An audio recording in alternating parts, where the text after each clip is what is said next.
जब सगी बहनें ही भाभी को रोज तोड़े, भाई सब कुछ देखकर भी चुप रहे और माँ भी बेटियों का साथ दे, तो उस औरत के सब्र का अंजाम क्या होता है। 3 बहनें, एक भाई और एक औरत का सब्र। गांव के बीचों बीच एक पुराना लेकिन बड़ा घर था। लोग उसे संयुक्त परिवार कहते थे। बाहर से देखने पर लगता था हंसी, रिश्ते, अपनापन। लेकिन उस घर की दीवारों ने एक औरत के अनगिनत आंसू सोख रखे थे। उस औरत का नाम था सीमा।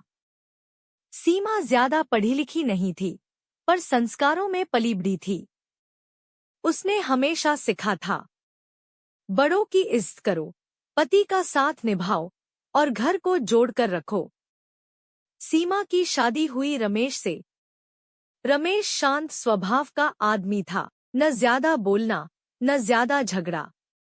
रमेश अपनी माँ का इकलौता बेटा था और उसकी 3 बहनें थीं। रेखा सबसे बड़ी, पूजा, मझली और काजल सबसे छोटी। शादी में सब कुछ बहुत अच्छा लगा। माँ ने सीमा से कहा, बेटी, अब तू मेरी बेटी है। तीनों बहनों ने गले लगाकर कहा, भाभी, हम आपको बहुत प्यार देंगे। सीमा की आंखों में खुशी के आंसू थे। उसे लगा, भगवान ने मेरी झोली भर दी। के बाद के कुछ दिन वाकई अच्छे थे। सीमा सुबह सबसे पहले उठती, घर बुहारती, सबके लिए चाय बनाती। माँ तारीफ भी करती थी। लेकिन धीरे धीरे बहनों की निगाह बदलने लगी। धीरे धीरे शुरू हुआ जहर।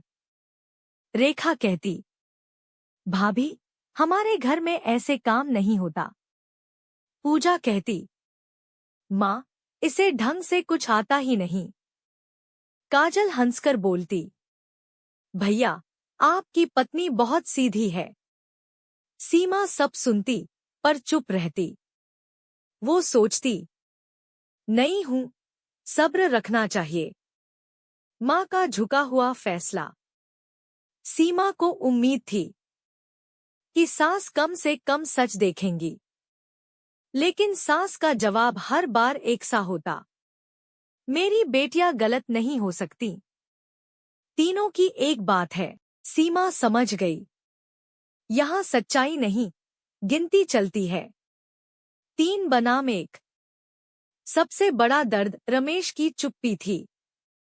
जब बहनें ताना मारती, रमेश अखबार में सिर गड़ा लेता। जब माँ डांटती, रमेश बाहर चला जाता। एक रात सीमा रोते हुए बोली, मैं रोज टूटती हूँ, तुम्हें दिखता नहीं। रमेश ने थके स्वर में कहा, मैं क्या करूं? वो मेरी माँ और बहनें हैं। उस रात सीमा देर तक रोती रही। उसे लगा जैसे वो इस घर में अदृश्य हो गई है। अपमान रोज की बात बन गया। अब ताने आदत बन गए।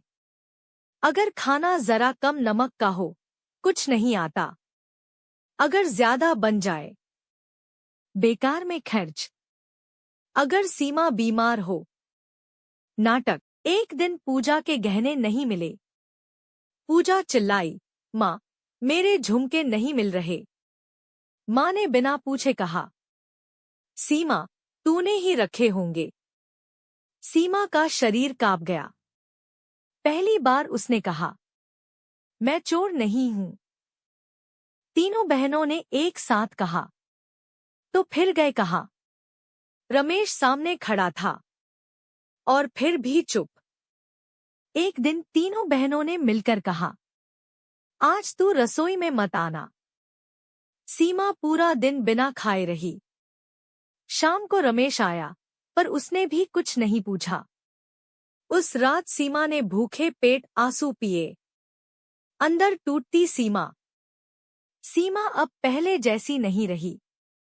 उसकी हंसी गायब हो गई। उसकी आंखें बुझने लगी। उसे लगता, क्या यही शादी है? क्या यही औरत की किस्मत है? एक सुबह सीमा जल्दी उठी। उसने घर देखा, हर कोना। फिर धीरे धीरे अपने कपड़े समेटे। माँ ने पूछा, कहाँ जा रही है? सीमा ने शांत स्वर में कहा, जहां इंसान समझी जाओ।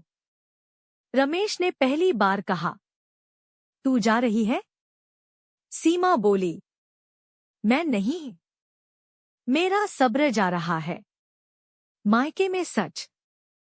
मायके पहुंचकर सीमा फूट फूट कर रोई। उसने सब बताया, हर ताना, हर चुप्पी, हर अपमान। पिता ने कहा, बेटी, आत्मसम्मान सबसे पहले। कानूनी नोटिस पहुंचा। अब शर्मा परिवार घबरा गया। मां को बदनामी का डर, बहनों को समाज का डर, और रमेश को पहली बार अपनी चुप्पी का बोझ। सीमा वापस नहीं गई। उसने छोटा काम शुरू किया, धीरे धीरे आत्मनिर्भर बनी। उधर रमेश का घर अब शांति से खाली था।